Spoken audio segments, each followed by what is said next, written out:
Good evening, my beautiful brothers and sisters in Yeshua. Today is Monday, the 3rd of February, 2025. It's 8:19 p.m. here in Australia. I hope you're doing very well and I hope you've been blessed. Long time no chit-chat. And basically there's a reason for that. I'm just sitting back, relaxed, looking about what's going on. I'm just seeing this all play out. But in saying that, I haven't had any downloads or anything like that, but I haven't been looking for them either. But recently, in the last couple of days, I just been really feeling the presence of Father, and just, he's like, get that pen, girl, get that paper, and just write. So I've been doing that all day today, literally all day. I dropped the kids off, was just doing a whole document. As you can see, all the tabs open here. We're going to go all through it. There's so many things. Oh my goodness, brothers and sisters, this video is going to blow your mind.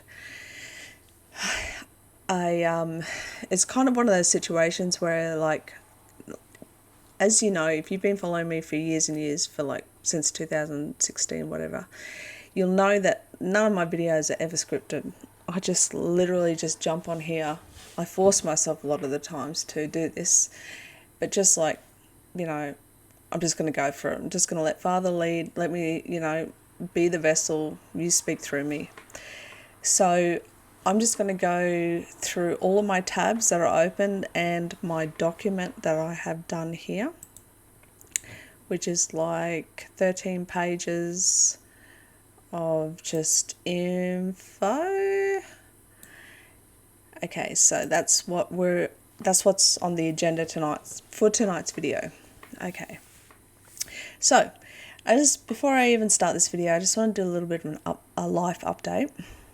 Since September last year, my ex and I have rekindled our relationship, and basically it's really good. It's really good. We've learnt a lot and grown a lot and forgave and did all the things, okay? And then unfortunately, end of November, he was diagnosed with bowel cancer. Okay, so I've been going through those, things at the moment, and that's a lot of the reason why I've just been holding back, because I've been focusing my time on him and all that. But I trust in Father, and I know that his time is right, and, it is what it is. So I just wanted to let you know that. So that's why my absence has been, for quite a while now. But anyway, let's get into the video tonight, brothers and sisters. So as I said, I've got all the tabs open. I'm going to go through each tab. I'm going to go through my documents, and then we're just going to talk about it as we go.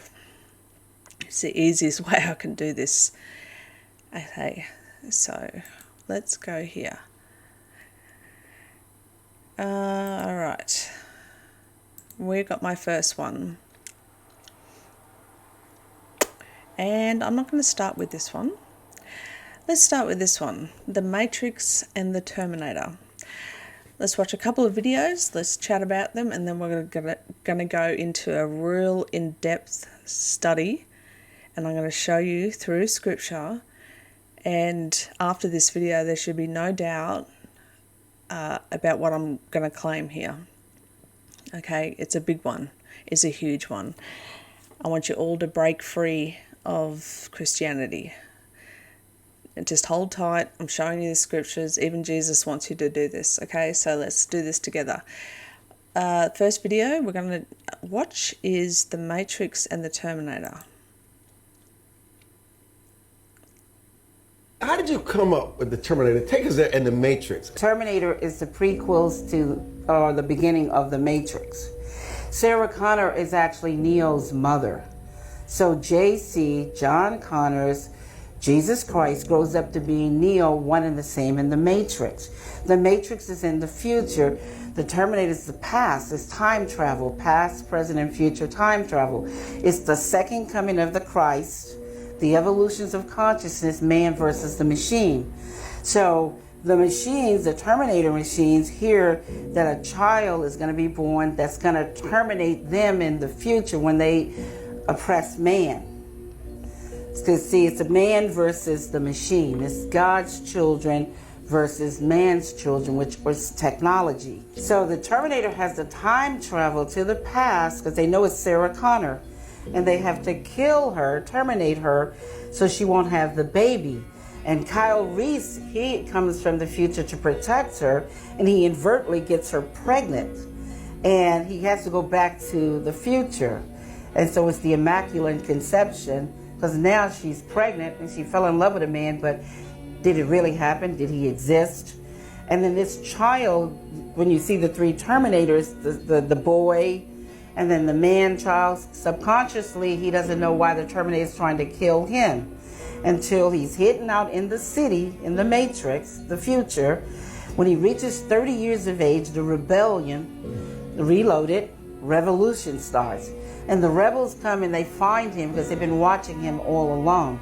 That's what the Guardians and the Sentinels are all about. And so they wake him up to his purpose. They take him to Morpheus to train him to fight the machines. They take him to the Oracle because of the prophecy. So this is the whole epic story. It's an epic. Where is Facebook now a threat where they need to regulate them and shut them down? Facebook is nothing but a database for the CIA. That's all it is. It has all of your family's pictures, all of your friends. It has all the information. How do you advise people to share their image, their data? There's not going to be any more privacy. Everything is camera down. Everything is caught on camera. And this is what it's going to be about in the future, virtual. Okay, I'm just going to stop it there because we don't need to know about the doomsday and all that stuff. But I thought this is incredibly interesting that this woman here is the writer of the movie Terminator and The Matrix, and the Terminator is the prequel to The Matrix. So John Connor is actually Neo, okay, aka Jesus Christ. It's absolutely incredible, brothers and sisters, and there's so much that we've been lied to about. Okay, so let's continue.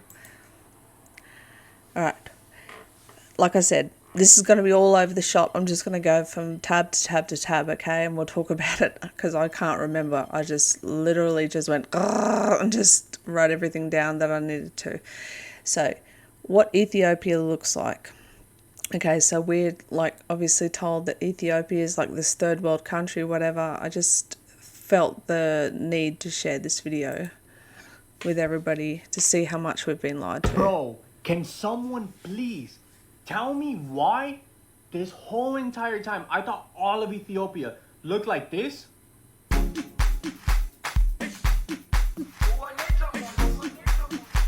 But bro, I just literally saw a video of what Ethiopia actually looks like.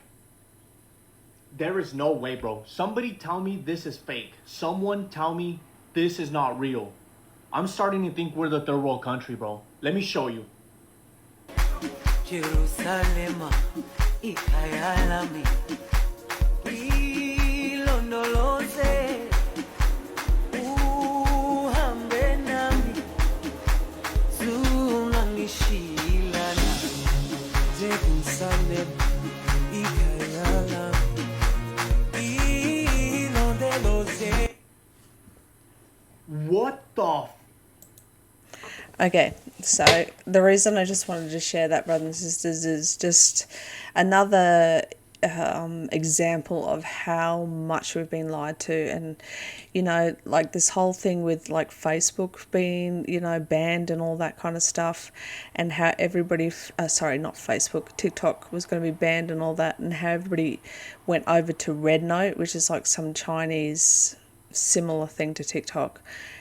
And it backfired on them because basically all the American people could see how well off Chinese people were living and how well their government looked after them, how, you know, how well off financially they were. And it's just awakening people to the truth that we've been lied to about all these other cultures around the world where they say, oh, they're poor, they're third world, or they're under, you know, some kind of dictatorship. It's bullshit, brothers and sisters. Everything we've been lied to keep us under this fear garbage. Okay, so let's go to the next one.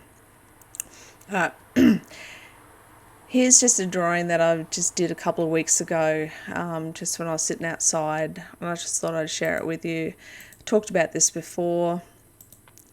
This is how I truly, absolutely believe we are living right now, is on a 3D, is on a 3D, 4D timeline. Sorry, I'll just try and emphasize this a bit. Okay, so here we've got two train tracks, one going to the left, one going to the right. At the bottom here, at the bottom here, we're still together. This is 3D, this is 4D. The train tracks are side by side, all right? Now, what I've been noticing, brothers and sisters, and this is highly, highly, highly important, okay, because there's a big divide in, Trump's evil, Trump's awesome, Elon's evil, Elon's awesome, There's this big divide in half the people think that Trump and Elon are evil, and half the people think that Trump and Elon are awesome, which is me. I think they're awesome. And the reason this is happening, brothers and sisters, is because of perpetual timelines. Okay, there is a bad Elon, there is a bad Trump, there is a good Elon, there is a good Trump, okay? And this has to exist because of people's personal belief system. This is why it's so imperative that you have faith and trust. You have absolute faith and trust, and joy and love, and just live in that high vibration of just goodness and knowing that the victory has already been won. Okay, so these people on the 3D timeline, they're going down the road of Armageddon, the book of Revelation, the end of the world, God's wrath, all that kind of stuff. That's 3D world, okay? And 4D world is people like me, and hopefully you guys, who have come out of the construct of religion, i.e. Christianity, and broke free, because that's literally what Jesus came to do, was help us to and set us free from the constructs of religion and tradition. And we're on this timeline, and as Jesus said, not only in the Gospels, but in the Gospel of Thomas, he said that the kingdom of heaven is something you cannot observe. It is within you and without of you. Okay, so you create it. You are the God, little g God, of your creation, brothers and sisters. And Jesus is saying this very, very clearly. And we're going to go over the scriptures, and I'm going to show you this so you have no doubt. Okay, so here we are, 3D and 4D timeline, train tracks traveling together. Okay, and this circle here is we're joined together. We're in the same world. Okay, we're moving up. And I've just written a few examples because, like I said, I did this a few weeks ago and I forgot to finish it, but I just felt led to do this at the time. And as you can see, we've got like two worlds, and they're still joining. The 3D and the 4D are still interlinked. So I'm still seeing on the news and stuff like this, like tragedies, plane crashes, whatever's, but it's not in my reality. But I'm seeing this still in the news because we're both existing with each other, right? And in the 3D world, if you're still living on that apocalypse, doomsday, end of the world scenario, the book of Revelation scenario, then you're living in fear, and basically you're seeing, Jesus is coming back soon. Oh, the rapture is going to happen. Oh, this is God's wrath on the world, blah, blah, blah. Okay, we're both still commingling with each other, both of our realities. But this is why I am just like blessed and full of joy and hope and happiness and full of love and just so much excitement about the future. Whereas, one of my other brothers and sisters can be just in full dread of like, oh, am I going to make it in the rapture? Am I good enough? Am I worthy? I'm as filthy as a rag. All this rubbish that we've been indoctrinated with.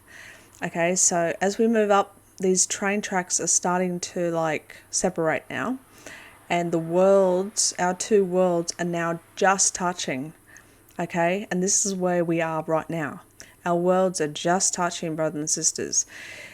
This is a last plea call, you know, because I had to put everything in my spirit to just come in here and do this video. So this is going to be a last plea call for you to get on that 4D timeline. Jesus wants this for you. Believe me, it's not a new age thing.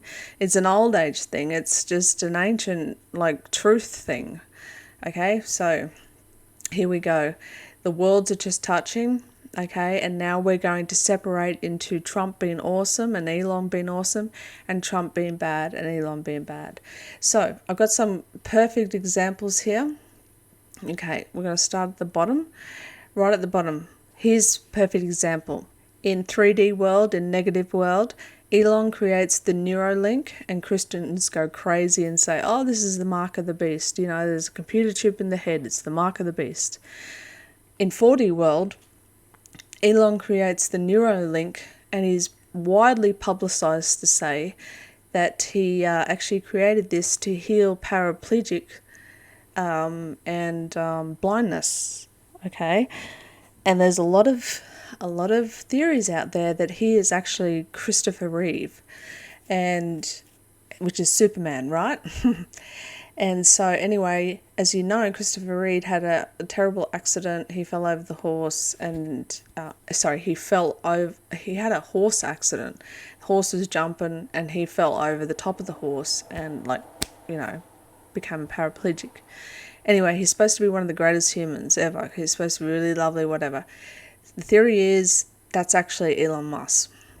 Okay, and that is why Elon creates the Neuralink to heal paraplegicness and blindness. Okay, so see, as I'm saying, the example, on one hand, Elon can look evil because he's creating Neuralink for the mark of the beast. On the other hand, Elon is awesome because he's creating something to heal two devastating things. Okay, let's go up one.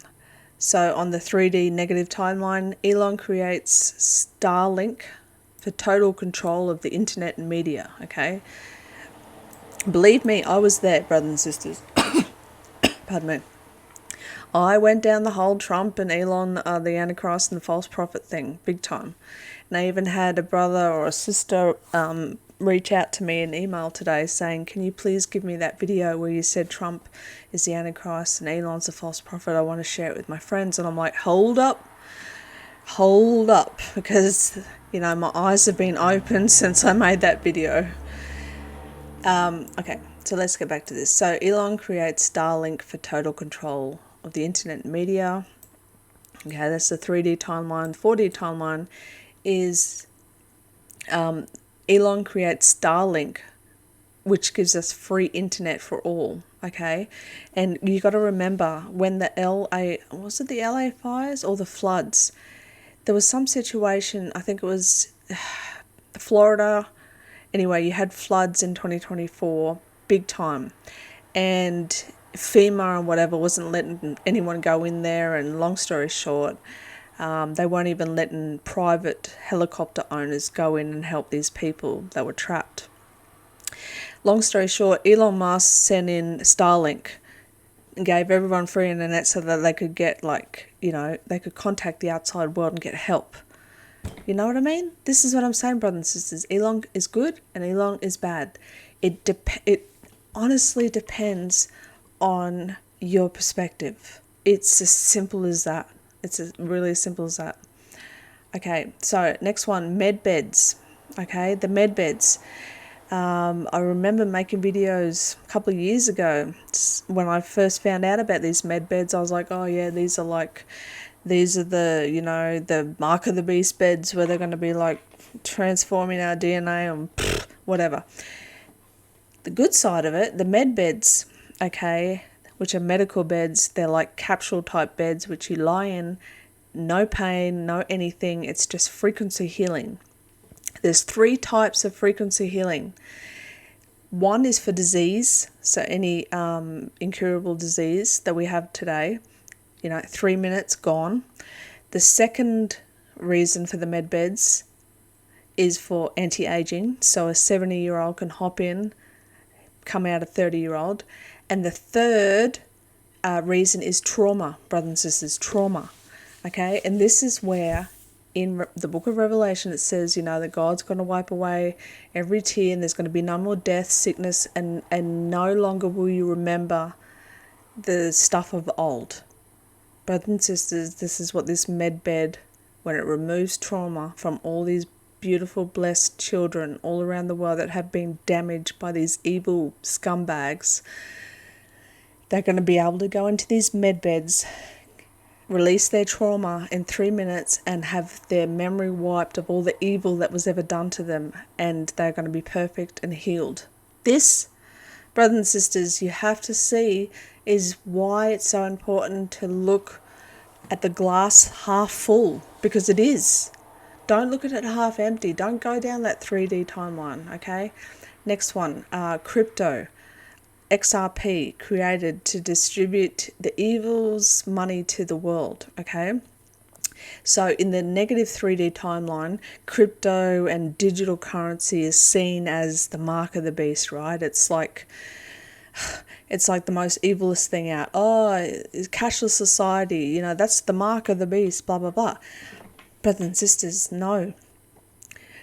You got to remember that all through the Bible, there's all this storage and hoarding of wealth, like beyond our imaginations, okay, from the evil and the wicked and the elites.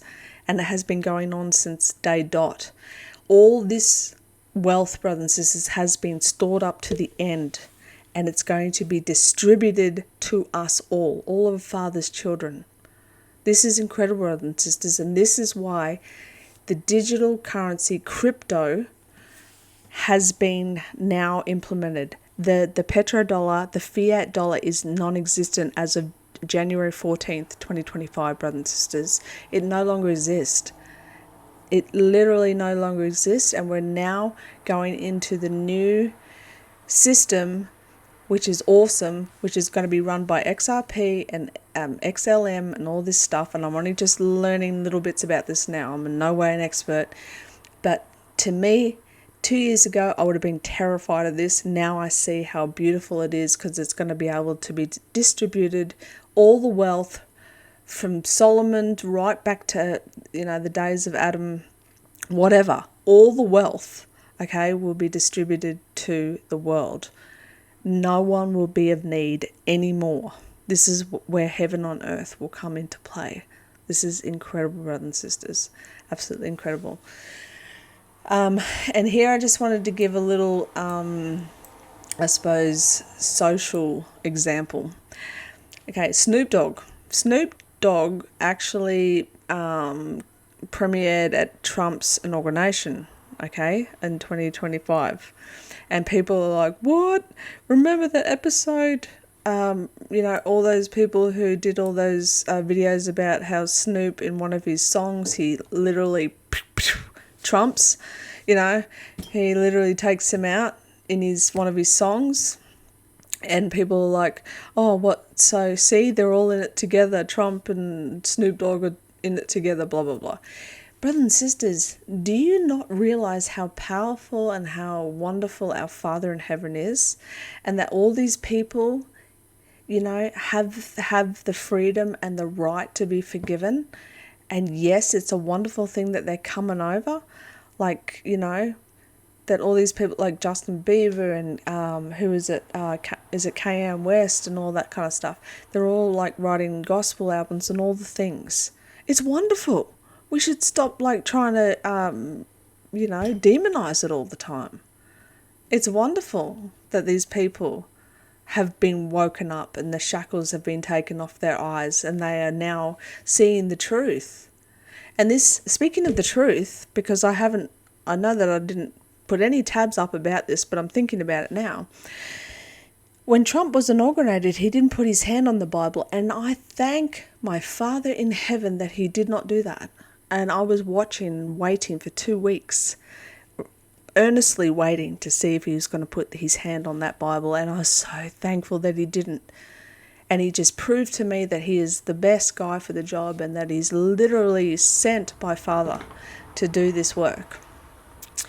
Now, brothers and sisters, and many Christians are like, he didn't put his hand on the Bible, that's blasphemy, blah, blah, blah. No, you don't know the history of the corporation that is the United States of America.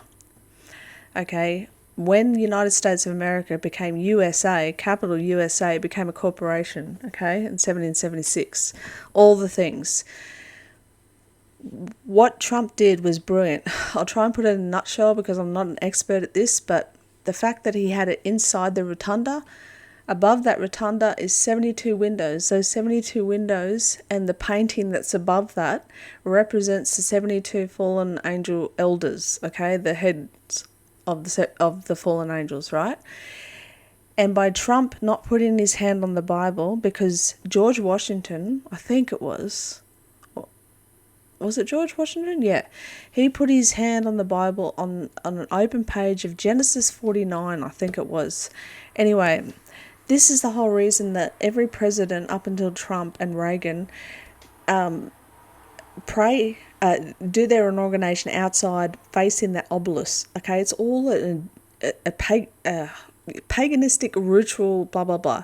Trump did it inside, didn't put his hand on the Bible because it's no longer that old Yahwehian system from Yahweh in the Old Testament, all that rubbish that we're going to get into deeply in my video. That's all over, brothers and sisters. It's all finished. The good, the joy, the passion, the grace, the mercy, it succumbs all of it. Okay, it wins. We're finally here, brothers and sisters. Okay, so he didn't put his hand on that Bible. He didn't swear an oath. Jesus said, do not swear an oath. Trump is a good man. He knows he knows not Christianity. He knows the right way. He knows the truth more than a lot of us. Hi, caramba. Okay, it was a good thing he didn't put his hand on the Bible. And him not doing that, those 72 angels, whatever, that are represented on those windows, Trump was effectively saying a big F you. We ain't doing this system no more, biatches. Okay, it's a wonderful thing. It's a really wonderful thing. Even Jesus said don't swear on anything.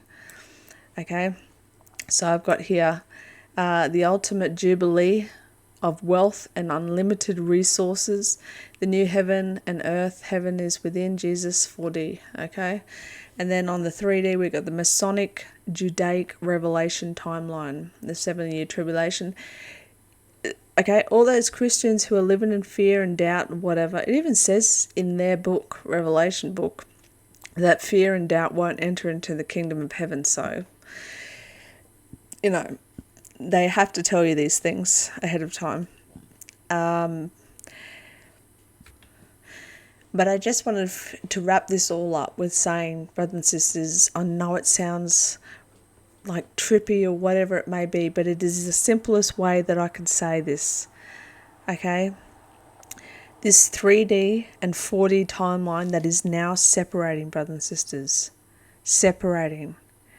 You got to make that choice to let the old system go. That is the whole reason Yeshua Jesus Christ literally came to this earth and to show us, or not came to this earth, was born and was filled with the Spirit of Father to reveal this truth, to be the ultimate mirror and reflection of what Father is.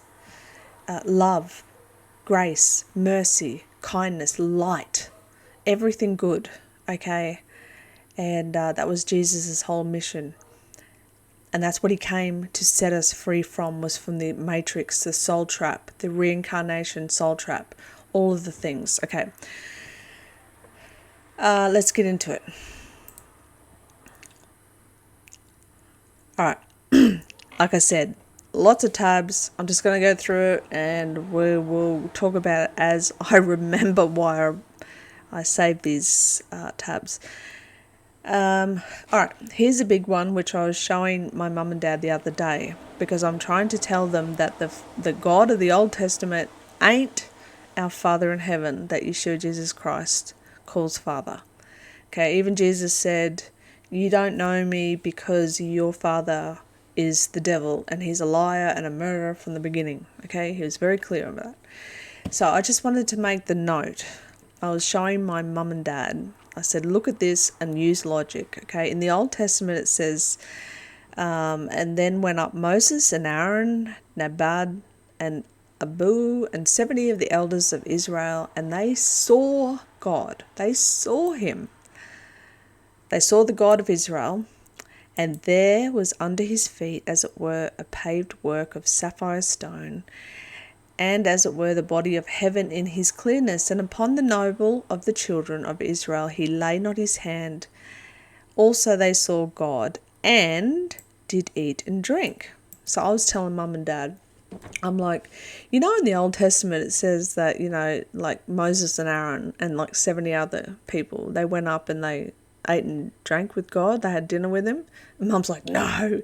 Mind you, like I said many times before, they're 7-day Adventists, so they're very studious in the Old Testament. And they were like, no, they didn't. That's not in the Bible. That's not there. I said, yeah, they did. They went up and they ate. They had dinner with God on the mountain. And mum's like, okay. So I found it for her in Exodus 24, where they went up and they saw God, literally saw God, and they ate and drank with him, okay? And then I said to mum and dad, so tell me, why does it say in John 5:36, or 37 rather, and the Father himself, which has sent me, has borne witness of me. You have neither heard his voice at any time nor seen his shape. Okay, there's a bit of a contradiction there. I said to mum, tell me why it is that they're having dinner with God in the Old Testament, but here Jesus is literally telling people that, the Father is a spirit. No one's ever seen him, heard his voice, or seen his shape at any time. Because remember, Jesus literally said, I think it's John 1:18, where it says, no man has ever seen God at any time except for the Son who's in the bosom of the Father. He has revealed him. So Jesus was born on this earth to reveal the Father and who he is. But nobody, brothers and sisters, nobody has ever seen his form, heard his voice. But yet in the Old Testament they're having dinner with him. So yeah, there's your first point of logic, brothers and sisters. To really, like the Bible says, here a little, there a little, line upon line, old and new. And see the difference, brothers and sisters. See the difference. Alright, next one. How the serpent in the garden became Satan. Interesting. I'll just read it. Introduced as the most clever of all beasts of the field that Yahweh God has made, the serpent of the Garden of Eden is portrayed as just that, a serpent. Satan does not make an appearance in Genesis 2:3 for the simple reason that when the story was written, the concept of the devil had not yet been invented. Explaining the serpent in the Garden of Eden as Satan would have been as foreign as a concept to the ancient authors of the text as referring to Ezekiel's vision as a UFO. But Google Ezekiel's vision now, and you'll see that plenty of people today have made that connection. Yes, Ezekiel's wheel is a UFO, absolutely. In fact, while the word Satan appears elsewhere in the Hebrew Bible Old Testament, it is never a proper noun, since there is no devil in ancient Israel's worldview. There can't yet have been a proper name for such a creature. Now, I just wanted to go down here. I think let's bring up my document. Okay. So, I've got here, what if the story is reversed? Let's use logic. Why was it such a sin to know good and evil? Doesn't that sound like free will to you? I mean, think about it, brothers and sisters. Eve, the serpent supposedly said to Eve, eat of the fruit. You'll be like gods. You'll know good and evil. So tell me, brothers and sisters, what is so evil about that? Have you ever considered why, or it would be very wrong of God to say, I don't want you to know about good and evil. I just, just be good. Okay, the reason I want to bring this up is I believe, and correct me if I'm wrong, the Mormons believe that Jesus and Lucifer were brothers. Okay? That Jesus and Lucifer were brothers, and this whole jealousy thing started up in heaven. And it makes sense because the whole Bible is full of brothers. Okay? So basically the story goes is God, Father, the source, the creator, said, all right, I'm going to make this creation. And basically Lucifer piped up and said, oh, hey, yep, let's make them like, robots. Let's make them do everything you say for them to do and let them be good little people, right? And Jesus apparently said, no, let them have free will because you want them to love you and you can't force love. And Father was like, yes, Jesus, that's perfect. And this started the whole jealousy thing. Doesn't that make sense, brothers and sisters? Absolutely, yes. Okay, so my theory is, what if the story is reversed? Do we not know that from Freemasonry and Illuminati and everything, that they flip everything? Everything is reversed. So what if the story in the garden is reversed, brothers and sisters, and actually the serpent may be the good guy?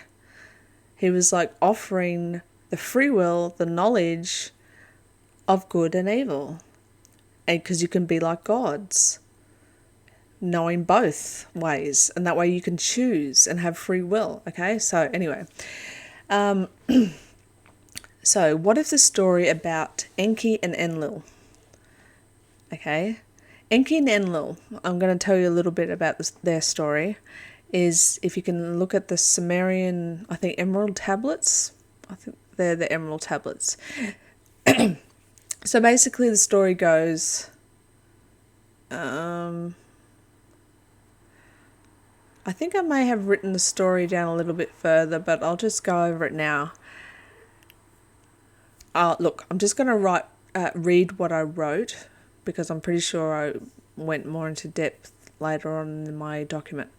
Okay, what if the story about Enki and Enlil, who are brothers, like the Mormons have said, is real, and Yahweh, who is Enlil, is actually Satan, and the snake, serpent, adversary, accuser is actually our true Father, or Jesus, right? The source, or the knowledge.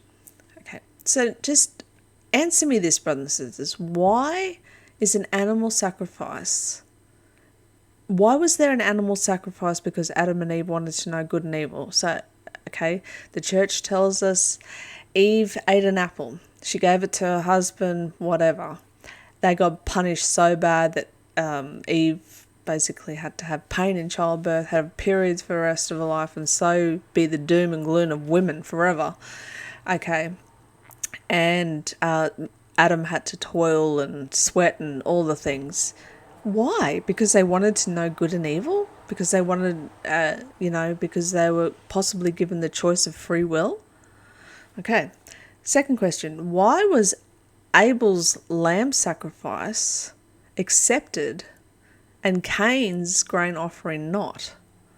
Why was the slaughter of a beautiful little lamb accepted and pleased the Lord, which means Baal, mind you?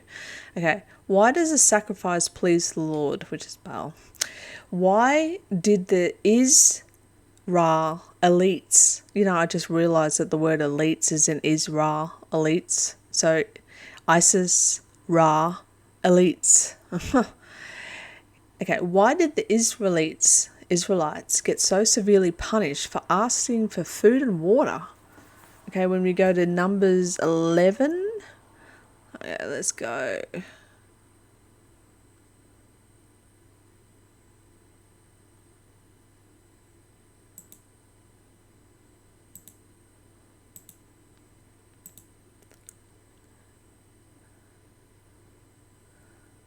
Where's Numbers 11?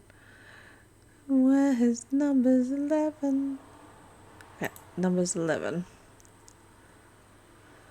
Okay, so this is the Egyptians and stuff coming out of Egypt, right? After, whatever. And it says, and the mixed multitude that was among them fell a lusting, and the children of Israel also wept again and said, who shall give us flesh to eat? We remember the fish which we did eat in Egypt freely, the cucumbers, the melons, the leeks, the onions, the garlic.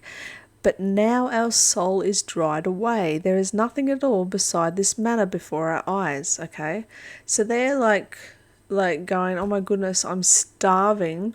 We just came out of a place where we could have fish and cucumbers and melons and leeks and onions and garlic, so all the good things. But I want you to keep in mind this. We remember the fish, okay? They had fish in Egypt, okay? Now check this out.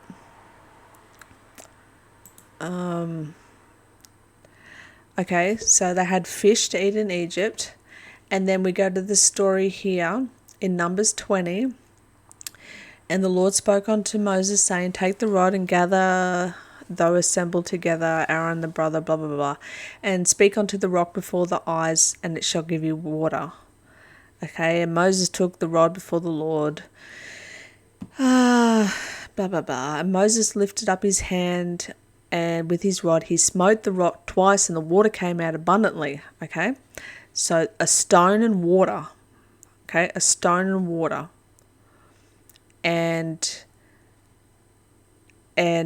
these people here were getting manna, which was this fine, apparently was like coriander, like wafer thin things, instead of their fish and melon and garlic. Okay, so we've got fish, and then we've got the stone and the water. So let's go to Luke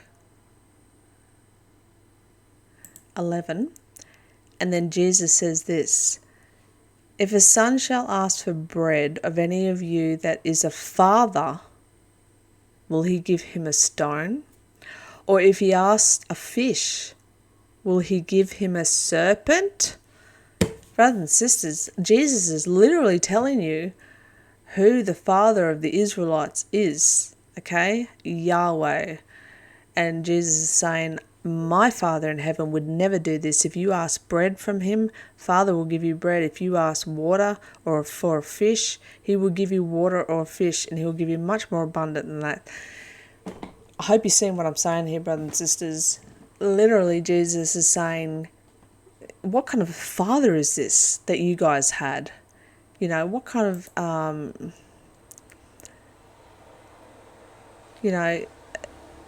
basically that father was, okay, let's go have a look at this. Let's have a look at this, brothers and sisters.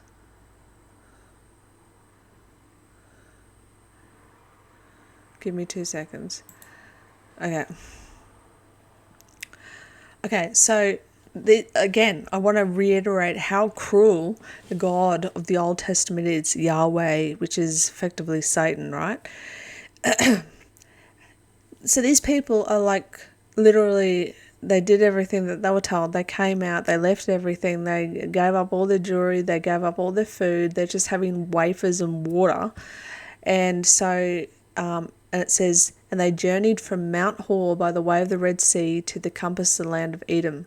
And the soul of the people was much discouraged because of the way. And the people spoke against God and against Moses and said, do you want us to die here in the wilderness? There's no bread, there's no water, and our soul loatheth this light bread. What did the Lord do? He sent fiery serpents among the people and bit them, and they died. Okay, and what was the solution to that, brothers and sisters? And the Lord said to Moses, make a fiery serpent. A fiery serpent, brothers and sisters. And set it upon a pole, and it shall come to pass that every one that is bitten, when he looks upon it, shall live. There you go. Let's stop making Christianity try and fit into this garbage, brothers and sisters. The God of the Old Testament, Yahweh, is not our Father in heaven. He is a fiery serpent, and this is why it was a bronze statue made where people were to look up to him and effectively worship it so that they could live. Hence the reason he said in his first commandment that there shall be no other gods beside me, not above, below, under the water, whatever. Okay, because I'm a jealous God. That is not our Father in heaven. Okay, I feel like I've missed heaps, so let's go back. Exodus 24, we've done that. Okay, we've done that. Serpent in the garden.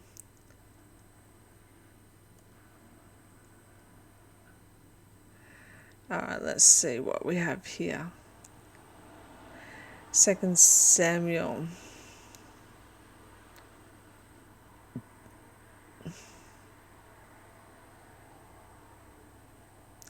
Don't know why I had that one, so we'll go to the next one. Okay, this is, I suppose, I just want to show you now the graphicness of the sacrifice and the bloody, just nonsensical murder that went on in the Old Testament.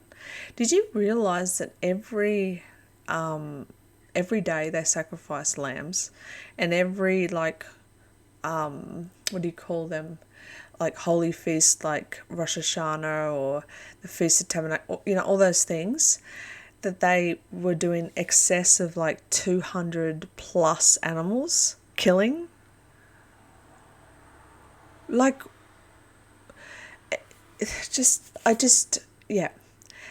The fact that we have made that the collective Christians have made a conscious effort to excuse slaughter and murder of innocents is beyond me. But I'm not going to judge anybody because I was there too.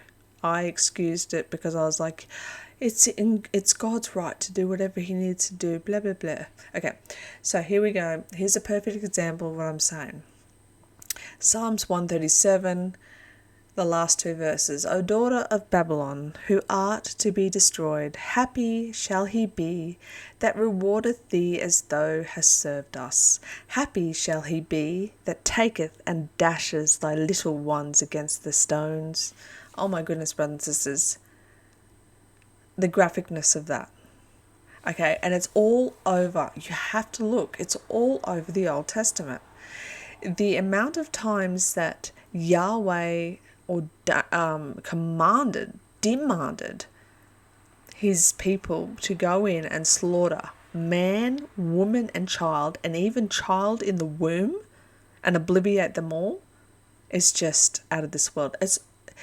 I think you do a Google search on it, and it's over 2 million. Okay, it's over 2 million. That's probably just counting the men. But he's literally commanding for infants to be ripped out of their mother's wombs. Okay? That is not our Father in heaven. No way, Jose, ever. Here's another one, Hosea 13.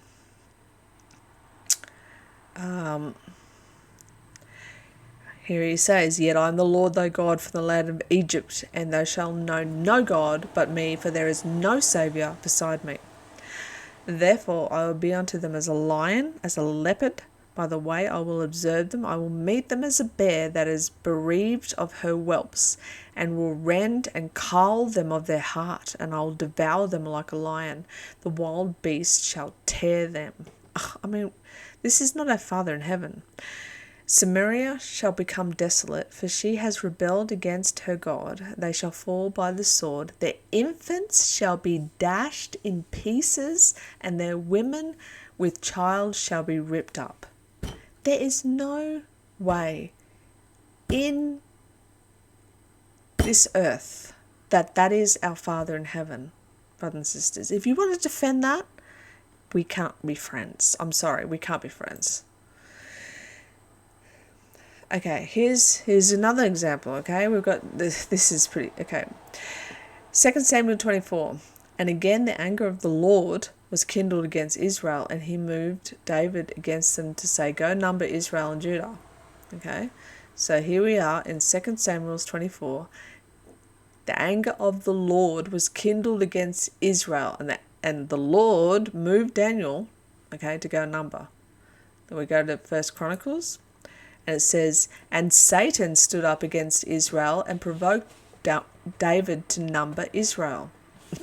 Okay, so here we have Satan provoking David, and then here we have Yahweh, or the Lord, telling David to go number Israel. Whoopsies, there was a bit of a mistake there, but not really, because the truth will be found out. Yahweh is Satan. Okay, so Exodus 3. The angel of the Lord appeared to him in the flame of fire out of the midst of the bush, and he looked, and behold, the bush burned with fire, and the bush was not consumed. Straight up, people say that God spoke to Moses out of the burning bush, but no one realizes, it says here, the angel of the Lord appeared to him. Okay. And anyway, Numbers 11. Oh yeah, that's what we talked about before, but the fish and the cucumbers, the melons and garlic.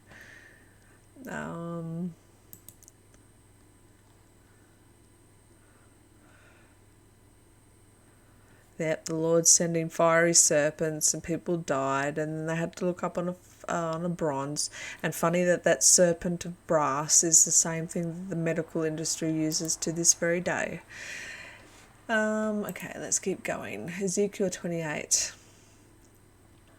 Okay, let's go back to our document here. All right, so continuing on, I said, why were the Israelites told to look upon a bronze serpent to live and be saved? Nowhere is the description of Jesus or the Father that they're bronze. Only in the Old Testament and the book of Revelation, it's actually brass, not bronze.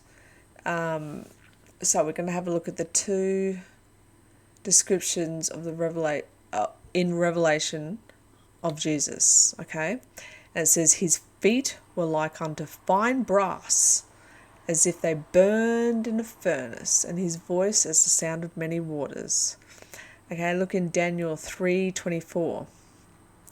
And Nebuchadnezzar the king was astonished, and rose up in haste, and spoke, and said unto his counselors, Did not we cast 3 men bound into the midst of the fire? And they answered and said to the king, True, O king.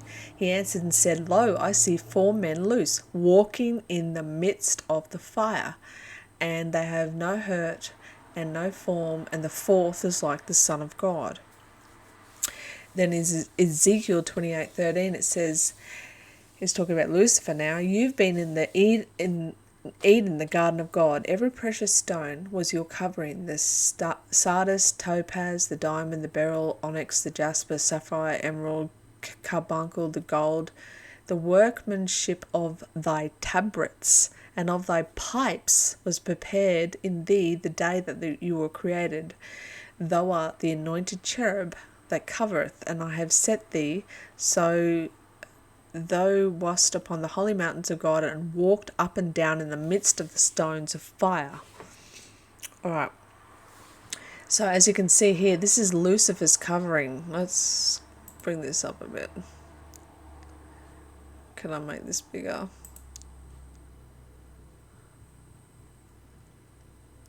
Okay, so Lucifer's covering was sardis, topaz, carbuncle, emerald, sapphire, diamond, beryl, onyx, and jasper. Okay, he's missing these 3. Okay, and those 9 there, that's Lucifer's covering, are all 9 of the 12 layers of the New Jerusalem that's written about in the book of Revelation. Okay, bar, amethyst, genesis, and chiraphrase, whatever that is. Those top 3. Okay, I'm an amethyst, yay! No, but I just wanted you to note that, brothers and sisters, when Lucifer was created, he was created with basically a musical, like, he was the most beautiful sounding thing ever. Like, he had literal music instruments in his voice box. Okay, and why that's so significant, because you come down here, again, it gives you the description in Revelation 2:18. Says this is the Revelation trying to describe Jesus, but I don't believe that the book of Revelation is describing Jesus. I believe it's a reverse. I believe the book of Revelation is a Freemasonic Judaic playbook, and it's reverse. And actually what they're describing is Lucifer, is Satan, is Yahweh, whatever. They've just put it in here to act like Jesus, and that is why they failed when they wrote in there in the book of Revelation that Jesus is like the morning star, because in the Old Testament it literally calls Lucifer or Satan the morning star. Okay, so we got feet are like fine brass, and then in Revelation 9:20 we see, and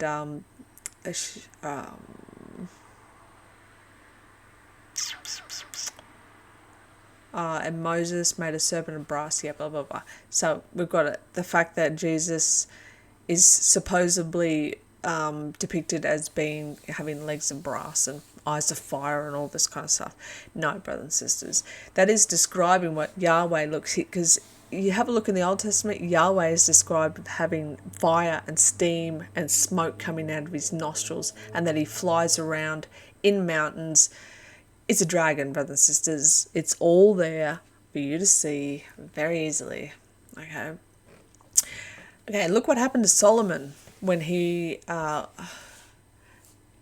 don't know why I wrote that.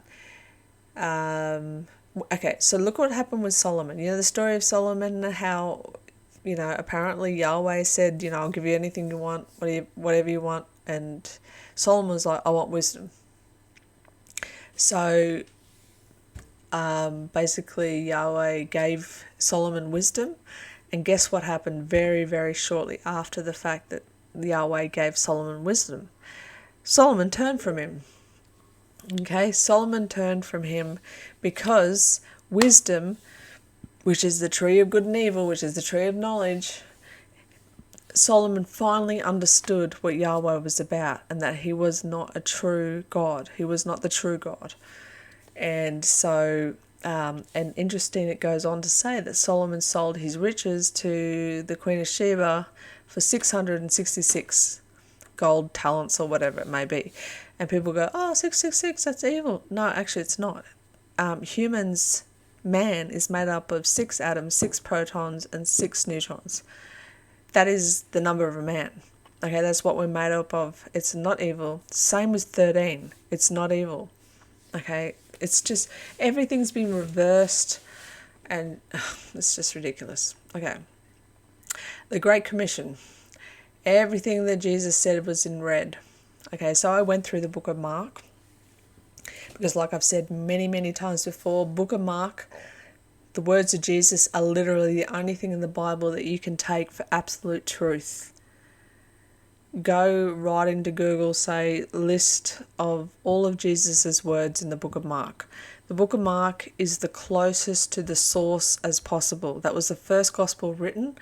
Matthew and Luke were copycats, and they added drama to it and all the crap. Mark goes from Mark 1:1 to Mark 16:8. Okay, everything from Mark 16:9 to 16:20 has been added. And we're going to go through that to see why that's so significant, because what they've added makes a very grave, future. Anyway, that's not the right word, but let's go. We've got here Mark 16:15 to 18. So keep in mind that Mark 16:9 onwards is all added. So this is all added here, okay? And he said unto them, Go ye unto the world, and preach the gospel to the whole creation. He that believeth and is baptized shall be saved, but he that disbelieveth shall be condemned. And these signs shall accompany them that believe. In my name they shall cast out demons, they shall speak in new tongues, they shall take up serpents, and if they drink any deadly thing, it shall no wise hurt them. And they shall lay hands on the sick, and they shall recover. Okay, mind you, that's all added, brothers and sisters. So Jesus never said these are the signs that are going to follow true believers. Okay? Now get this. Always remember that Mark 16:9-20 was added, and the above you can see the reason why they, the Israelites, added it. Not only does it add the resurrection story, okay, because in Mark there is no resurrection story, but it also tricks us into believing that the traits of cast out demons, speak in new tongues, take up serpents, drinking poison without getting sick, and laying hands on the sick, and all these things Paul did, it tricks us into thinking that this is some kind of trait of true believers. But really, in a matter of fact, what Jesus did was point us to the heresy of Paul. He was warning us against the false prophecies of Paul. And the gist of my video today, the whole nutshell of my video, is that the only thing is the words of Jesus in Mark. The red words, the red letters, the words of Jesus in Mark, and that's it. Throw everything else out. It's really that significant, brothers and sisters. Okay, so again, the added parts where Jesus is saying the traits of a Christian will be casting out demons, speaking in tongues, taking up serpents, drinking poison without getting sick, and laying hands on the sick. Okay? Then he goes into, where is it now? What does he say? Yes, down here, Jesus says in Matthew 24:23, if any man shall say to you, lo, here is Christ, or there, believe it not. What did Paul do? He went into Damascus and said, oh, there's Jesus. Oh, he's appearing to me. But everybody else didn't see, only me. Okay, so Jesus is literally telling you here, brothers and sisters, if anyone says to you, lo, here is Jesus, or there he is, don't believe it. For there shall arise false Christs and false prophets, and shall show great signs and wonders, insomuch that if possible they will deceive the very elect. Behold, I've told you this before. Okay, so Jesus is saying, I'm telling you about this fella. There's going to come a guy who's going to say, look, there's Jesus, and he's going to show you great signs and wonders, and he's going to be a false prophet. Behold, I've told you already about this, okay? And then he goes on to say, wherefore, if they say unto you, behold, he's in the desert, go not forth. Behold, he's in the secret chambers, believe it not. Okay? So Jesus is saying, if this guy is telling you that he's coming out of the desert, don't go forth to him. He's crazy. Look at Damascus, one of the oldest cities in the world. Damascus was and still is the capital of Syria. The oasis city sits on the edge of the Syrian Arab desert, about 130 miles northeast of Jerusalem. Okay, here are your signs and wonders of exactly what Jesus told you. Look, he says, shall arise false Christ, false prophet, and shall show great signs and wonders, insomuch, if it were possible, he shall deceive the very elect. Okay, here's Paul's signs and wonders. The miracle of conversion on the road to Damascus. Healing of the crippled man in Lystra. Blinding of Elymas the sorcerer. Miraculous escape from prison in Philippi. Unusual miracles through handkerchiefs and aprons. This, I was like, oh my goodness. Straight away, my mind started tinkering. Oh my goodness, Paul's a Freemason. Yeah, let's go there. Okay, so I just put a little thing there. Raising the Antiochus from the dead. Survival from a deadly viper bite in Malta. Healing of Publius' father and many others in Malta. Okay, so I wrote, so if we want to be real and only take the words of Jesus from the book of Mark or even the Gospel of Thomas, then one would have to conclude that Jesus never said Signs and wonders would follow a true believer, rather the opposite, that we should watch out for the most deceptive man on earth, Paul, and his false gospel and deception to steer the masses back to the Yahwehian system. Okay, because that's what Paul did. He tried to steer us back to that old Yahwehian system. This is, you know how the Catholic Church tried to forfeit the Protestant Reformation? This is the Jews, the Yahwehian Judaic system trying to counteract, if you will, Jesus' message by bringing us back to that old system.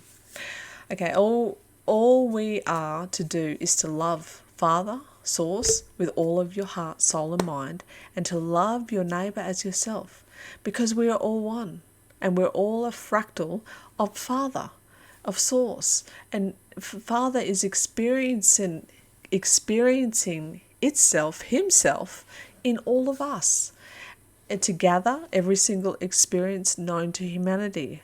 We're essentially data collectors, brothers and sisters. Okay, the Old Testament and all of the New Testament, bar Jesus' words in Mark, is all infiltrated with twisted scripture. Paul's writing are purely there to stop the revolution of Jesus' freeing words by putting people under a curse and a burden again, all in the name of bloody sacrifice. I bet Freemasonry can be traced back to Paul, then back to Cain in the Book of Jubilees, because Cain, in the Book of Jubilees, it talks about that Cain was building a house out of stone, and one of the stones basically collapsed and his whole house fell on him, effectively killing him by a stone, the same way he killed his brother. So stonemason. Okay. And so when I thought this, when I said I bet Freemasonry can be traced back to Paul, look at this, brothers and sisters. St. Paul Lodge, number 3, ancient, free and accepted mace. I can't read that. But this is the Triune Masonic Temple located at Eagle Street in Merriam Park, district of St. Paul. It's 100 years old. Minneapolis, okay? St. Paul, brothers and sisters, okay? It says St. Paul Lodge number 3 is Minnesota's oldest Masonic lodge. St. Paul 3 performs its labours in the historic Triune Temple in blah, blah, blah, blah, blah, under the auspice of the most worshipful Grand Lodge of Masons Masona, okay? And here, look at this. 1 Corinthians 3:10. According to the grace of God, which is given unto me as a wise master builder, I have laid the foundations, and another buildeth thereon. But let every man take heed how he buildeth thereupon. Boom! Drop the mic. Paul is a Freemason. Okay? And it makes so much sense why it's just all wrapping in. It's all wrapping in. Remember the videos I made saying that, you know, in the book of Mark, it starts with Jesus' baptism. There's no resurrection story. There's no birth story. And I said that the birth story in Matthew and Luke, brothers and sisters, was an infiltration of the Judaic Freemasonic playbook, because they couldn't beat Jesus. They couldn't beat his words, so they thought, well, we're going to join. We're going to start some crap rumor that David is in your lineage and all that. And even Jesus refuted that. He's like, I ain't David's son. He ain't my Lord. Whatever. Brothers and sisters, I'm telling you, they're so friggin' smart. The whole Old and most of the New Testament is literally like a spider web around the truth of Jesus' words. Okay. John 5:43, I come in my Father's name, and you did not receive me. Another will come in his own name, Paul, and you will receive him. Okay, there are many parallels between Paul and Apollinus. Paul's name in Greek is Paulos, which nearly is identical to Apollos. Paul's original name, Saul, is simply the Anglican version of Saul, meaning son. Apollo was the Greek and Roman sun god, therefore Saul, Sol, and Paulus, Apollos, which further proves that Paul and Apollonius were one and the same person. And then we had Revelation 9:11, they had a king over them, the angel of the bottomless pit, whose name in the Hebrew tongue is Abaddon, in the Greek tongue is Apollyon. And here's a very interesting little video here from, if you want to have a look at this yourself. This is the YouTube channel, Tupac CTI Tip. Tupac Tip. Oh, you can see it there. Paul Saint, the Apostle of Freemason, Encyclopedia of Freemasonry by Albert G. McKay. Okay, and actually, I've got the video on, you just have to give me a second.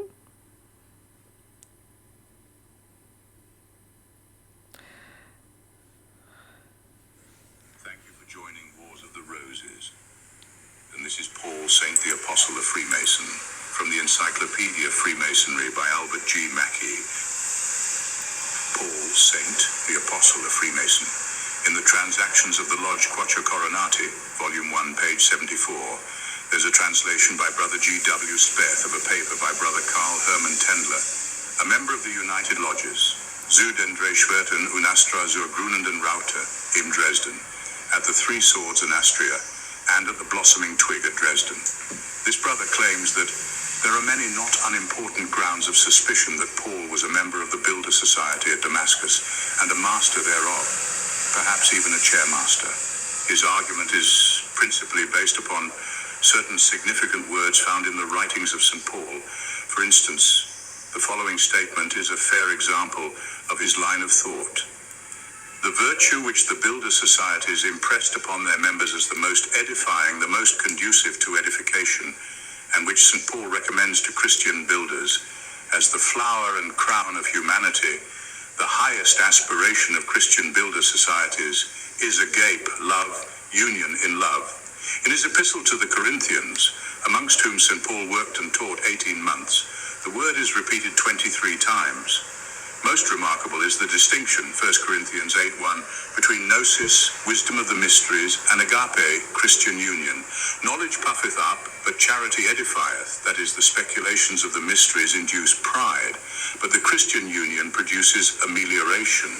The original meaning of agape is not love, charity, but union, unity. Thus, agape, usually translated love feasts, are originally unions for Christian edification, mutual culture associations.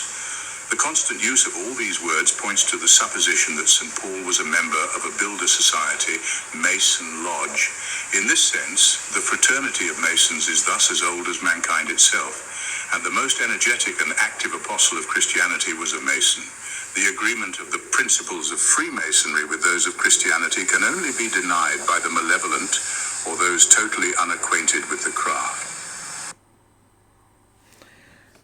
So there you have it, brothers and sisters. Paul was a Freemason.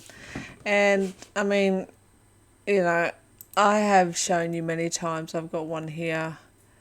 Why is St. John... Let's open this one up. It's an oldie but a goodie.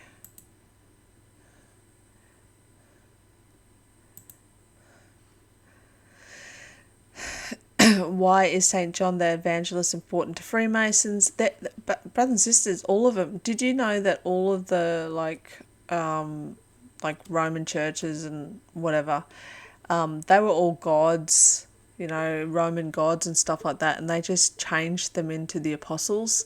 Like, it's just all one heap of bullshit, brothers and sisters. We've been lied to so bad. Okay, so let's go back to my document. As you can see, the Freemasons, they're writing, that's why they have their own Bible. That's why they have the King James Bible. That's why they've got the Freemason Bible, brothers and sisters. Here's a screenshot that I took off someone's comment, and it says, Jesus did not die according to the Bible. So in Luke 22:42 it says, My Lord, if it is possible, please take this cup of death away from me. Not as I will, but yours. And in Hebrews 5:7-8 it says, and his prayer was answered, and his Lord saved him from an accused death. And I was like, what the actual? And I went and read it, and it's true. In Hebrews 5:7-8 it talks about how God's Son was weeping and crying, and that the Father spared him from death. Brothers and sisters, we've been severely lied to. Like I said, the only original proper gospel is the Gospel of Mark. There's no resurrection story in Mark. Okay, the Gospel of Thomas, Jesus didn't die either. Think about this, brothers and sisters. The whole thing of Christianity is that we have to believe that Jesus died a bloody, horrible death on the cross for our sins. Okay, that keeps us in bondage. None of that's true. The whole reason Jesus came was to free the captives. And we're going to go into that. And by freeing the captives and setting us free, it was setting us free from the matrix and this whole soul reincarnation, soul trap cycle that we've been trapped under. Okay, so here's this is somebody's comment. Habib Rashid, whatever.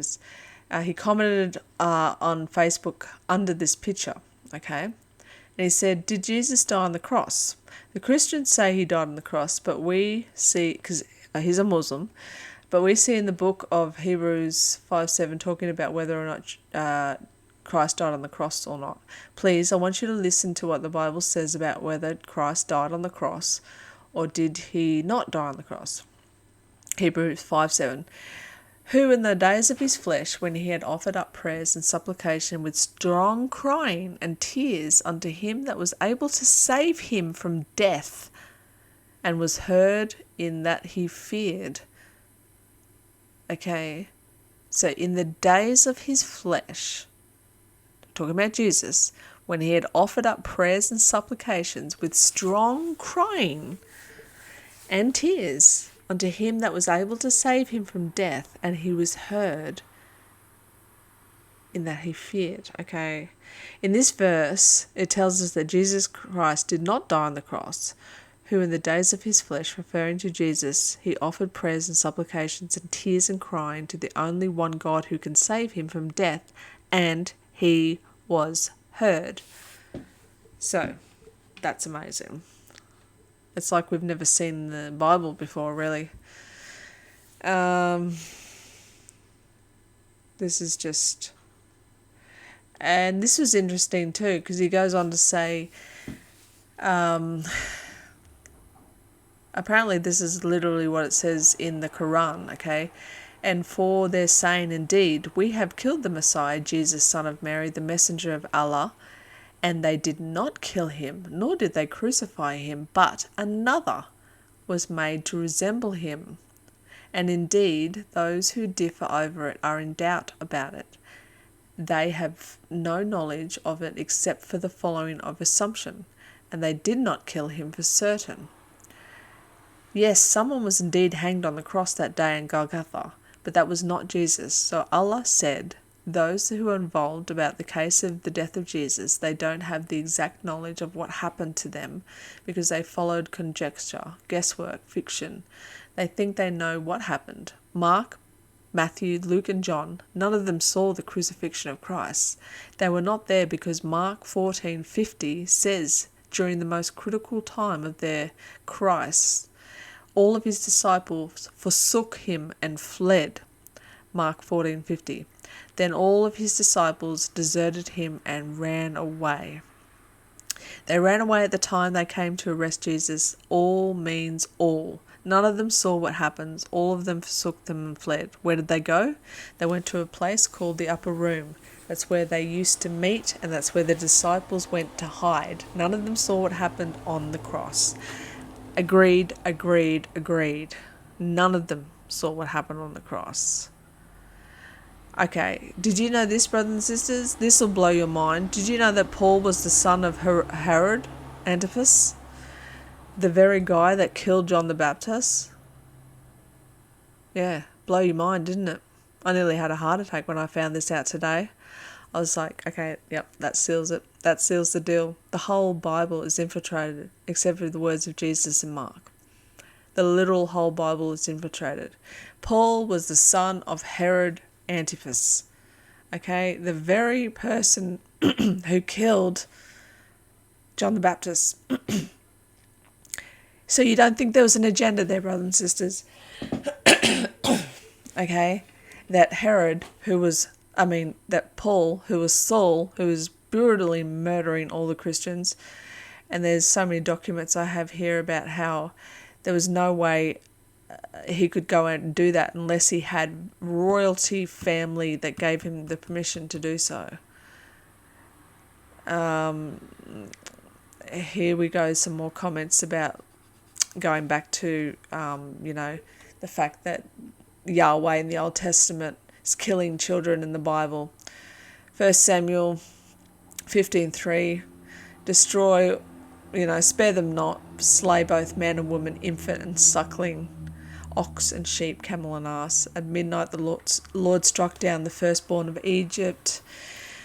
Isaiah 13:16, the people of Samaria must bear their guilt because they have rebelled against their God. They will fall by the sword, and their little ones will be dashed to the ground. Their pregnant women will be ripped open. Again, that is not our Father in heaven.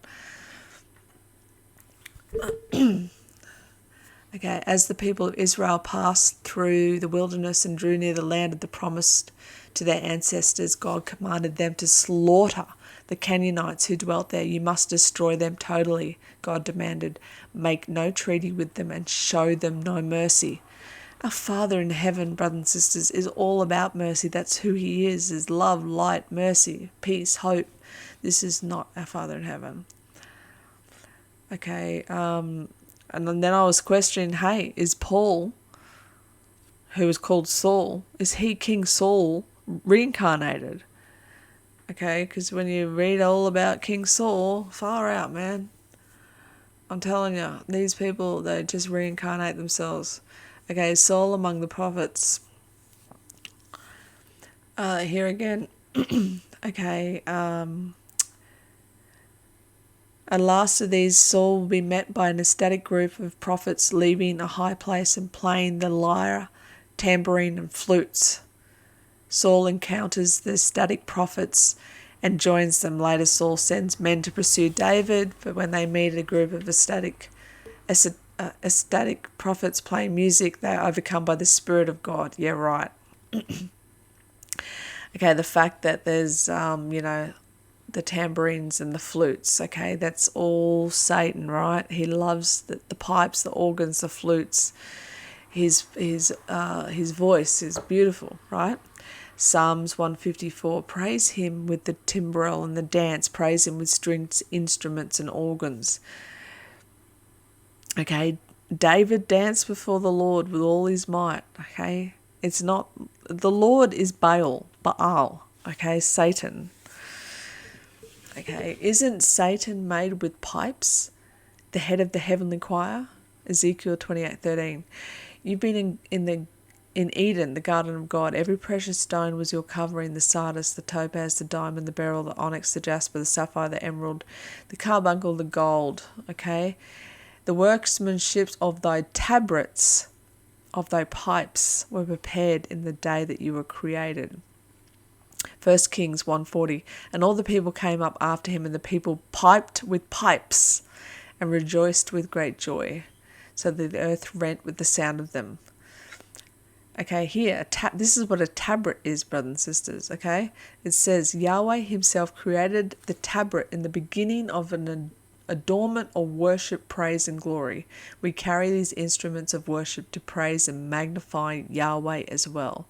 Although the word tabret has been changed in most biblical translations to timbrel or tambourine, some Bible translations still refer to these instruments of worship as tabrets. So that's what these are. Okay, they're like drums. Okay, so I wrote here, notice the workmanships of thy tabrets, as it said about Satan. And then it says in the article to the left that Yahweh himself created the tabrets so that he could be praised and adorned. Notice it also says tabrets has been changed to the most Bible translations to tambourine. Okay, it's all to do with music, and this is the reason why Satan has such a influence over the music today. Then we've got the Pied Piper, because up here, we see it here, and all the people piped with pipes. So I was like, whoa, Pied Piper. Looked into that. Listened to this. For the Pied Piper, this is the origin. In 1284, in the town of Hamelin, was suffering from a rat infestation. A piper dressed in multicoloured, which is pied, clothing appeared, claiming to be a rat catcher. He promised the mayor a solution to their problems with the rats. The mayor in turn promised to pay him 1,000 gliders for the removal of the rats. The piper accepted and played his pipe to lure the rats into the Weser River, where all the rats drowned. Despite the piper's success, the mayor reneged on his promise and refused to pay the full sum,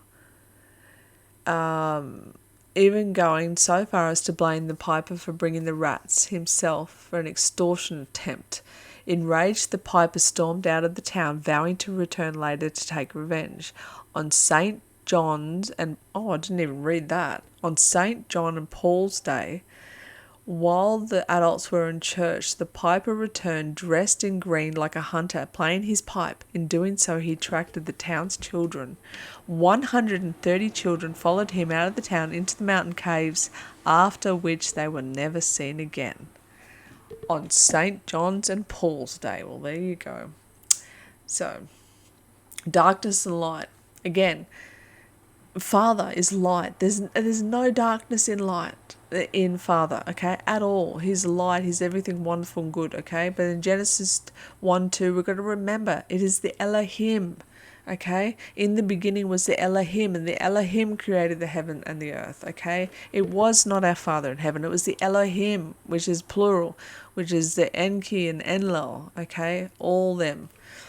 And what was it? The earth was formless, dark and empty, okay? It was darkness. There cannot be, brothers and sisters, Father in heaven could not exist around this darkness, okay? So you've got Enlil and Enki, it's the Elohim, okay? Enki is the younger brother, which represents Jesus and the good side, and Enlil is the older brother, which is Satan and the bad. Okay, Enlil, which is Yahweh, he creates humans, okay, by splicing DNA with theirs, and he uses us for gold mining. So let's back up a little bit, okay? We've got Enlil and Enki, they're on this planet. All of a sudden, they're realizing that the heat of the sun is like overpowering them. They need gold to reflect. So they mine all the gold on their own planet. They realize they're running out, so they go looking around. They see Earth, and they're like, hey, this is awesome, there's gold there. And then they come across the original Homo erectus, okay? The original human beings. And they're like, yeah, let's use these people, and we'll get them to be our slaves and get all the gold, because there's heaps of gold on this Earth. And so these Homo erectus did this for ages and ages until they got sick of it, and they rebelled, bell. Okay, like I wrote here, the bells get rid of the demons. And basically, then it repented, okay? Then when the humans repented and said, no, we're not going to slave your gold anymore, then the eldest brother, Enlil, he was disgusted that he made humans, right? This is where you see Genesis 6:6, and it said, and it repented the Lord that he made man on the earth, and it grieved him in his heart. That is literally what happened. Enlil was like, F you, you stupid humans, you know, I made you basically, because you got to remember that the Homo erectus was the original Sasquatch, if you will. Okay, that's what we would originally be if we weren't touched with DNA manipulation. Okay, so they spliced their DNA with our DNA. We became hybrids of what we are today. Okay, that's why we have both good and bad in us. And we have to fight that badness. But, so Enlil was like, well, stuff you humans. I made you, you know, you should see me as God and the only God there ever is. And because you suck, I'm going to destroy you all. And this is where Genesis 6:6, where it said God repented in his heart that he made many, he's going to destroy them in the flood. So Enki, his brother, Jesus, was like, oh my goodness, you can't do that. You can't just create something and then just destroy it. That's not right. And basically, so Enki went behind his brother's back, and basically this is where the story of Noah and the flood was. He told the humans, were like, hey, my brother's like psycho, he's gonna like try and destroy you all, do this and save yourself. And then it's also said in the Emerald Tablets that Enki put a secret code on our DNA, which would be activated when we needed it, which would allow us to see the secrets of the universe. And I truly believe this is what's happening now. So when I say that our Father in heaven did not create this flesh body that we're in, not this avatar, brothers and sisters. Our Father in heaven has our spirit. We are connected with Father forevermore, always will be, always, always has, always will be. Okay, our spirit. Down here on this earth, in our meat suit, in our avatar, we need a soul to become a living soul. Okay, that's the Elohim's solution, is to give us a soul. Okay, and that's what makes us living in this reality here. And I've written this down here. All right, that's because our Father in heaven did not create our flesh suits, or our souls, but rather we are spirits forever belonging to Father, who were deceived into doing this human prison experiment for whatever reason. Satan, Yahweh, or sin was the one who gave us a soul so as to live. And notice, live is evil backwards. And because of free will, we must play this experiment out to the end. Okay? And God said unto Noah, the end of flesh has all come before me, and the earth is filled with violence through them. Behold, I will destroy them with the earth. Okay? When Enlil repented from making humans, he wanted to genocide them. Let's be honest. And Enki was horrified and hatched a plan to help the humans. This enters the Noah Ark story. But the cool thing is that we're not told about is that Enki also implanted the secrets of the universe in our DNA. And when the time is right, which is now, we will unlock it. My guess is that's the knowledge of the tree of wisdom and the good of evil. And then I wrote, I wonder if Noah was a Freemason, a builder. And then I just found all the stuff. And this is an article from the Freemason Encyclopedia. No doubt Adam taught his sons geometry and the use of it, the several arts and crafts convenient, at least for those for the early times. For Cain, we find built a city which he called and consecrated and dedicated after the name of his eldest son, Enoch. I just wanted to read this one bit down here. Noah and his 3 sons, Japheth, Shem, and Ham, all Masons true, brought with them over the flood of traditions and arts of the antediluvians and communicated them with their growing offspring. This is from Anderson and Franklin, blah, blah, blah. The first, or 1723 edition of the Book of the Constitution of the Mother Grand Lodge touches but lightly on the story of Noah, but in the second, or 1738 edition, the whole account is changed. It's self-described as having been a Masonic masterpiece, and Noah and his 3 sons are described as 4 grand officers. And it came to pass, as they journeyed from the east of the plains of Mount Ararat, where the ark rested towards the west, they found a plain in the land of Shinar, and dwelt there as Noachidai, or sons of Noah. In the footnote, the author explains the word, the Sarist name of Masons. Okay, so here we go. A couple more things. In this avocation, Noah and his 3 sons are recognized as authentic Masons. the descendants of Noah, a term applied to Freemasons, a term applied to Noah. Excuse me. Noah, having alone preserved the true name and worship of God amid a race of impious adulterers, Freemasons claim to be his descendants because they still preserve that pure religion. So it's safe to say, yes, Noah was the first Freemason.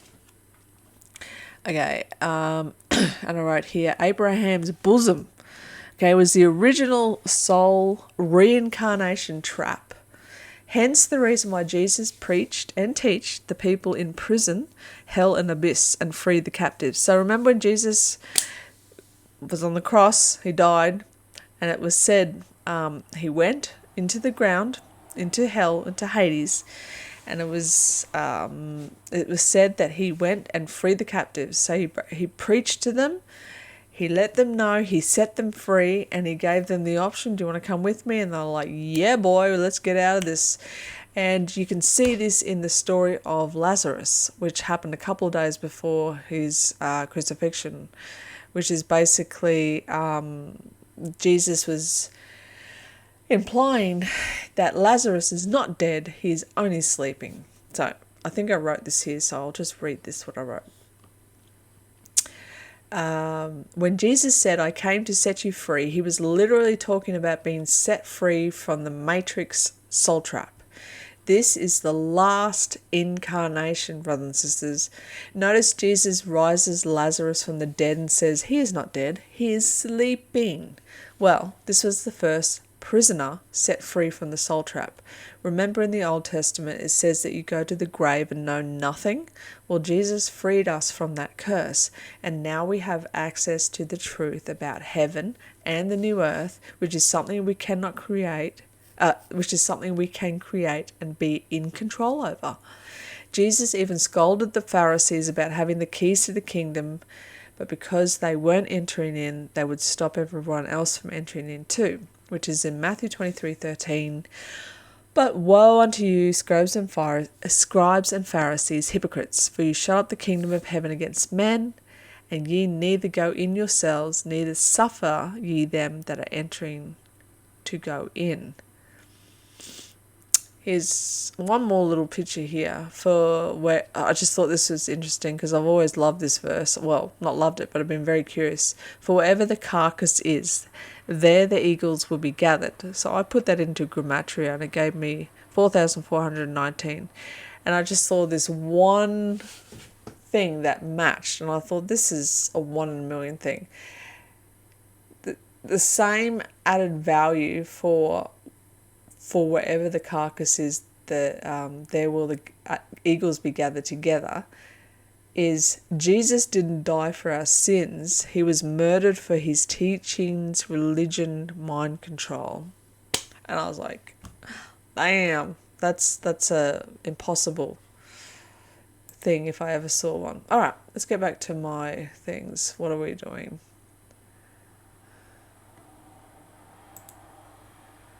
So we've done that.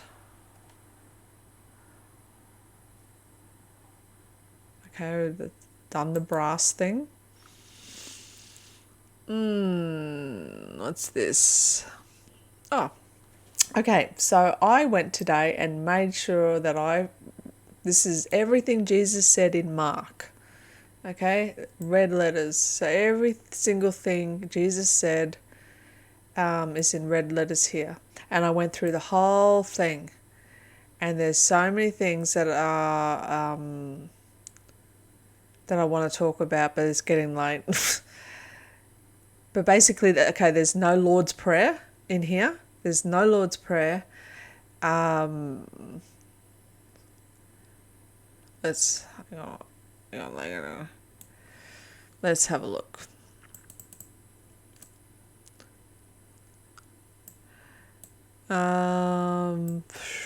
There's so many significant things about this. Just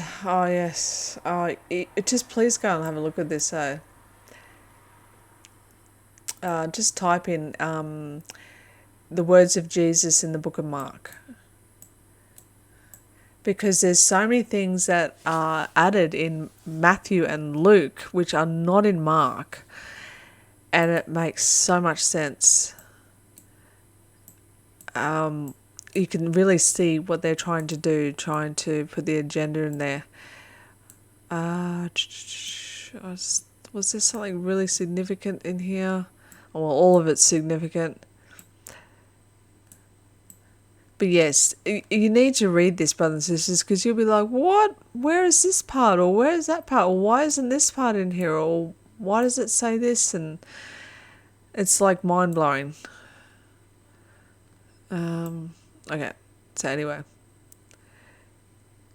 So the last part of that, yeah, the Great Commission. Like I said, this Great Commission where supposedly Jesus goes into the world and tells everyone to preach the gospel, and that these are the signs that will accompany them that believe, the casting out demons and all that.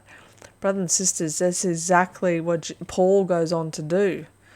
And Jesus warns about that. And Jesus even says earlier, he says, up until from the prophets until John, that's all the prophets there are going to be. There's going to be no more prophets anymore after John. Okay, but people for some reason just think that there needs to be a whole other gospel written by Paul. Everything that Jesus said was everything that needed to be said. Paul didn't need to come in and start adding his own gospel. You've got to realize, brothers and sisters, when you read his stuff, he always says, this is my gospel. Okay, he makes it very clear. This is my gospel. He makes it very, very clear. Okay, so what have we got here, Mark?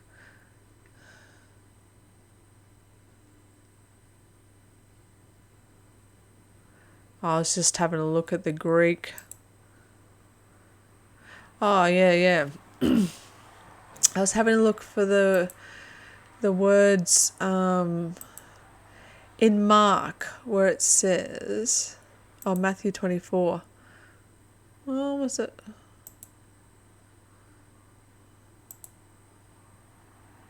I think it was in the Mark part where he's talking about when you see the... Oh, yes, that was the other thing. In Mark, where it says, when you see the abomination, it doesn't say spoken of by Daniel the prophet. Okay, that's not in Mark. And then when you go and have a look at the original Greek words of abomination and desolation, abomination here it means an abominable thing and a cursed thing, derived, meaning to detest or abhor. And then we've got desolation, which is a devastation, to lay waste. So this could be a whole numerous things, for one, again, when, for instance, when Daniel, okay, you want to take Matthew and Luke and say, when the abomination of desolation is spoken of by Daniel, well, if you want to use that, then you have to go and look at Daniel, and you'll see that there's only 3 instances of the words abomination, desolation, and they're all pointing to a second temple that hasn't even been built yet. They're not talking about some temple now in this time. And that happened, brothers and sisters. You can read about in the book of Maccabees in 163 BC. Antiochus came in and put up a statue of Zeus. And then 10 days later, he slaughtered a pig on the altar. This was the abomination of desolation, brothers and sisters. And also, too, Jesus said many times, when Father comes to visit you because you rejected the Son, you will see this in your generation. Everything will be fulfilled in your generation. So all of this stuff's already happened, brothers and sisters. All we have to do now is love on each other, be kind to each other, and just let this thing ride out. It's nearly done. It is literally nearly done. This generation shall not pass till all the things be fulfilled. This generation, brothers and sisters, the one he was in, talking to right then and there. Okay, what are we doing? What's this one? Okay, so this is Jesus and the Apostle, multiple warnings about Paul, the false teacher. Okay, this goes into all about Paul and the real Paul of royal descent, the son of Herod Antipas. Okay, it goes into how Paul's father, Herod, murdered John and Jesus. Okay, it's, yeah. It's wild, brothers. This is absolutely wild.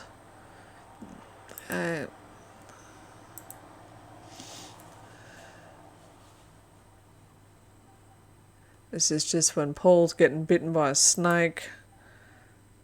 The Gospel of Thomas.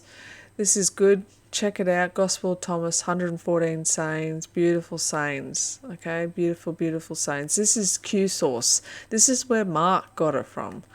This is the original of the original. Okay, there was a bunch of people called the Essenes. Okay, the Essenes were the true people that broke away from that Yahwehian crap, and they knew the true God, the true Father in heaven, and they broke away, and they were the ones that wrote this Gospel of Thomas and kept this original knowledge, and they were the ones who were there at the right time in the right place with Jesus, you know, like when he rode in on a donkey and all that stuff. They were there because they knew, they studied, they knew that a wonderful Messiah, a teacher, would come and break them free from this shitty spell that they're under.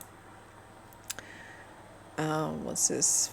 Yeah, Paul's legacy of miracles. Again, he shouldn't be doing this. At Freemasons' handkerchiefs and aprons. You know, Paul's right into that. Paul was the highest level Freemason. Yeah, you just need... I can't read all this stuff. I'll be here for 3 weeks. Yeah. The Pharisees and the Herodians, they actually worked together. Did you know there's plenty of places that it says that they're actual friends? Like, who was it? The Pharisees and Herod, and also, what's his name? Pilate. It actually says in the scriptures, I might come across it again, but that they were actually friends. Herod and Pilate, they became friends. It's crazy. Absolutely crazy. Yeah, here.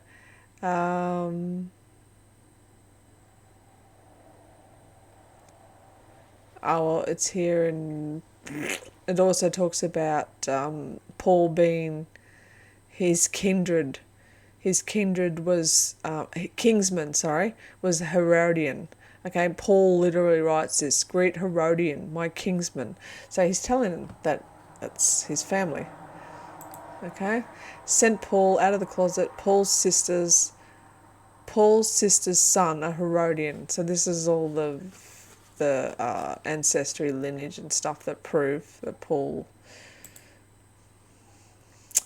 is a big fat liar. Oh, here's some more stuff.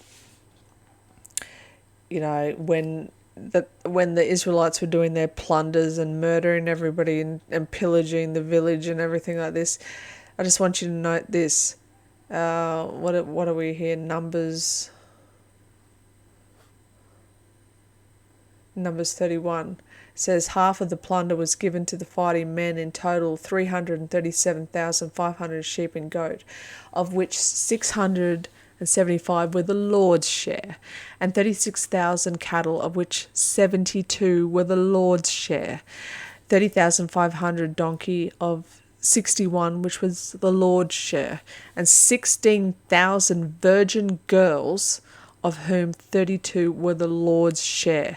Now, forgive me if I sound disgusted here, brothers and sisters. What the hell does God or the Father, you know, God, what does he need 32 virgins for, 61 donkeys, 72 sheep and goats? It's like, nah. it's the virgin girls. It's the whole story. When you read it, brothers and sisters, there's just command after command after command to go into these village, destroy all the men, take all the virgins, destroy any woman that slept with another man, rip out children from the wombs. It's feral, and I can't believe we've never seen this before. It's absolutely disgusting.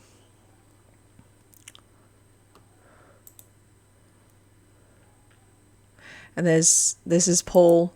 According to the grace of God, which is given to me as a wise master builder, I have laid the foundations, and another builder thereon. But let every man take heed how he buildeth thereon. So Paul's telling you, he's a wise master builder.